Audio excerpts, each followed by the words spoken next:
The first thing I saw wasn't grief. It was champagne. Brenda tipped the bottle slowly, deliberately, letting the pale gold liquid soak into the open pages of my late father-in-law's chessbook. She laughed while she did it. Soft, careless laugh. Like she was watering a houseplant instead of destroying the one thing he loved enough to carry with him everywhere. The book was old. Leather cracked at the spine. Notes scribbled in the margins in his tight, thoughtful handwriting. He used to say chess was how he kept his mind sharp when the rest of the world got loud. Brenda didn't know that. Or maybe she did, and didn't care. She closed the book with a wet slap and handed it to me. "Throw this junk out," she said. "Smells like an old man anyway."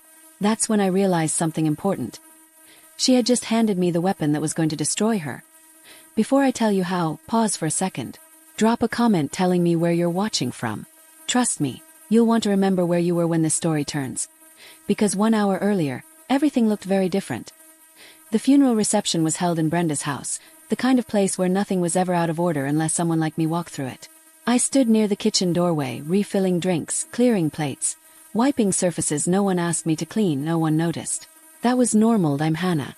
I married into this family 6 years ago, and somewhere along the way I stopped being family and became staff.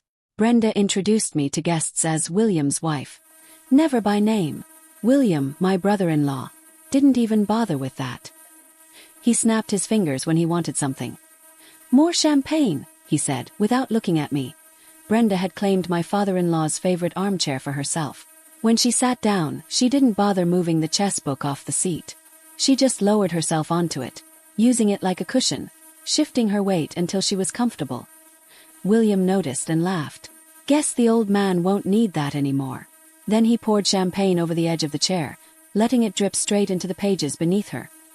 Something in me went quiet later. After the guests thinned out and the noise faded, I picked up the ruined book from the kitchen counter. Not to save it, just to clean it before throwing it away. Because that's what I'd been trained to do. When I opened it, the pages didn't sit right.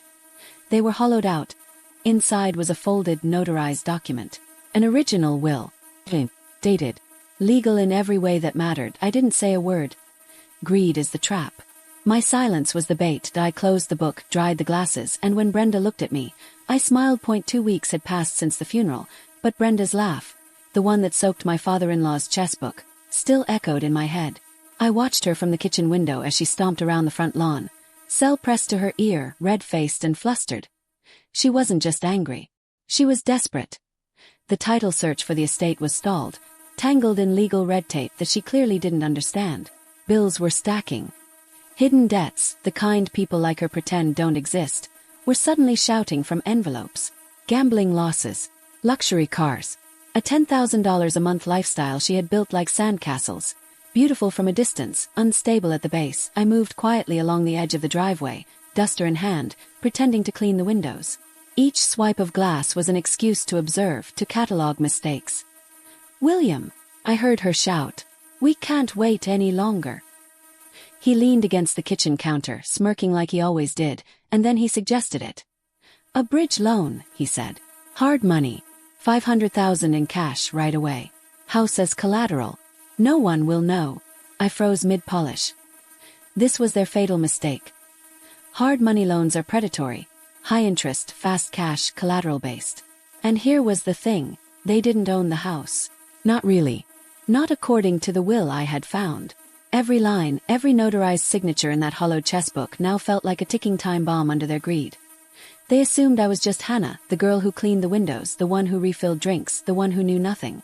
They didn't see the quiet calculation in my eyes. I let them talk themselves into it. Let the greed twist their tongues and tighten their own noose. Later that night, I dialed Mr. Vance from the laundry room, hiding behind the whir of the washing machine. His voice was steady, professional, but his words were lethal. "They're committing fraud. Federal level. They will go to prison," he said. I didn't flinch. Didn't gasp. Didn't whisper. I leaned against the dryer, eyes catching the reflection of my own cold expression in the circular door. My face stared back at me, sharper, colder than it had been at the funeral.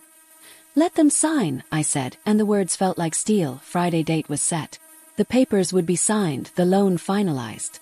That simple act, ink on paper, would trigger a chain reaction from which Brenda and William could not escape. Once they made their move, there was no turning back. No plea, no charm, no bribes. The game was in my hands now. I closed the laundry door and leaned my head against it. Silence filled the room, heavy and suffocating. It smelled faintly of detergent and anticipation. Friday morning arrived with the heavy, suffocating silence of a courtroom right before the verdict is read. And I smiled. I moved through the house like I wasn't there. Every footstep was careful. Every gesture exaggeratedly small. I scrubbed the floor in the hallway long after it gleamed, rearranged napkins on the counter for the third time, and polished the silverware until it reflected nothing but the ceiling. Brenda and William didn't notice me. That was the plan. If they saw me, they'd suspect. If they didn't, I could watch, wait, and set the trap. Today I was invisible. Furniture. Background noise. The silent witness to my own justice. By mid-morning, the car rolled up. Mr. Henderson, the loan officer, and a notary in crisp suits. The smell of polished shoes and expensive cologne filled the air as I poured coffee, careful to keep my hands steady, my face unreadable. Brenda didn't glance at the chessbook on the shelf, didn't pause at my father-in-law's portrait on the wall. She signed the documents like a woman who had convinced herself she was untouchable. Her pen scratched across the paper, each signature deliberate. The thud of the notary's stamp echoed in the otherwise quiet room like a gunshot. I leaned against the counter, pretending to clean a glass, counting every heartbeat, every second. William hovered, peering over Brenda's shoulder, already calculating how quickly he could turn $500,000 into new toys, trips, and indulgences. They were so busy tasting their victory they didn't notice the trap closing around them. Then the wire transfer came through. Half a laugh, half a sob, escaped Brenda. She didn't even notice William's immediate plans to spend the money. Plans that were already being whispered, already revealing the depth of their greed. I didn't smile. Not yet. I let them revel in their illusion of control. I moved to the table with the excuse of clearing cups. "Did you check the loan terms?" I asked casually. "What?" Brenda said, eyes narrowing. "The terms," I repeated, soft, almost innocent. "The collateral, the repayment schedule." "Anything unusual?" She laughed. "Too sharp, too loud. Nothing to worry about. If anyone asks, just say you helped sign, Hannah. Or fine.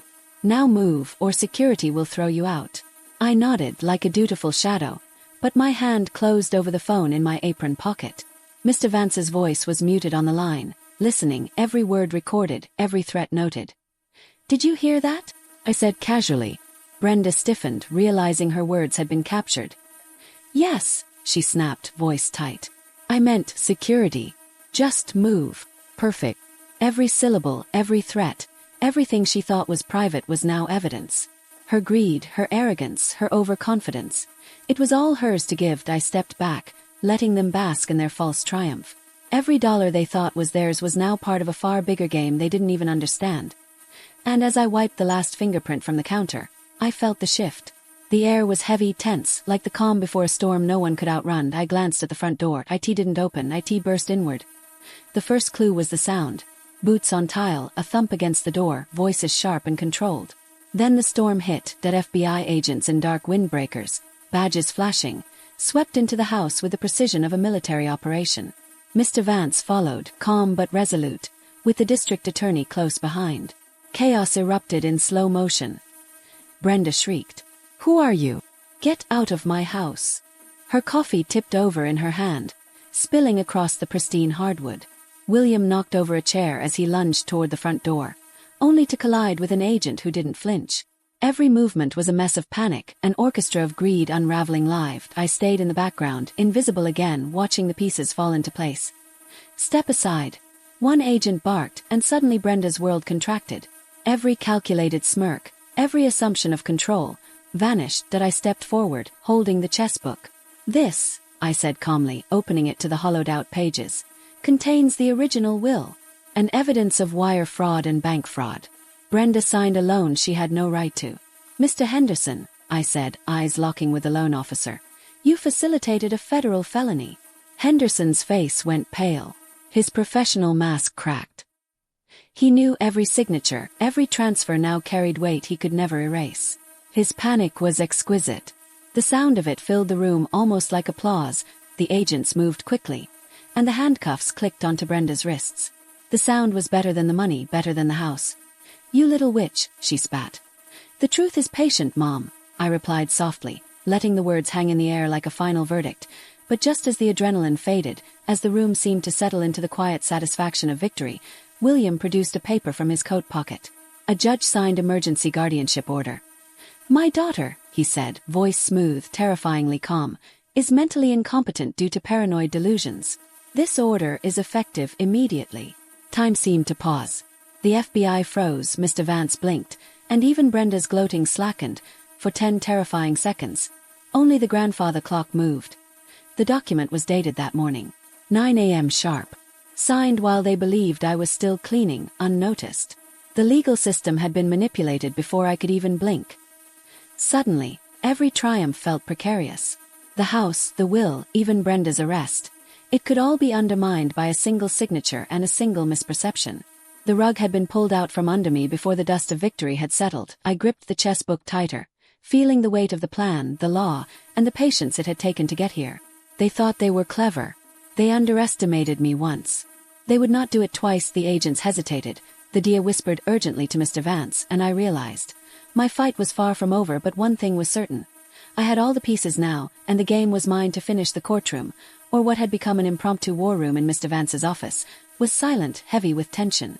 I held the chess book loosely in my hands, the leather worn but potent, a silent reminder that the game had been 3 moves ahead from the very beginning. Vance leaned forward, his voice low, deliberate. "Clause 14, subsection B," he said. "The competency clause. Any beneficiary challenging another's mental state must take a polygraph and prove incapacity through a legitimate evaluation." I felt a thrill of vindication.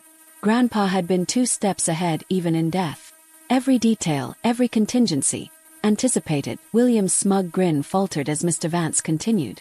"Your evaluation," he said, handing over a folder, "was performed by Dr. Schwartz. Did you know he lost his license for insurance fraud?" William's face went pale.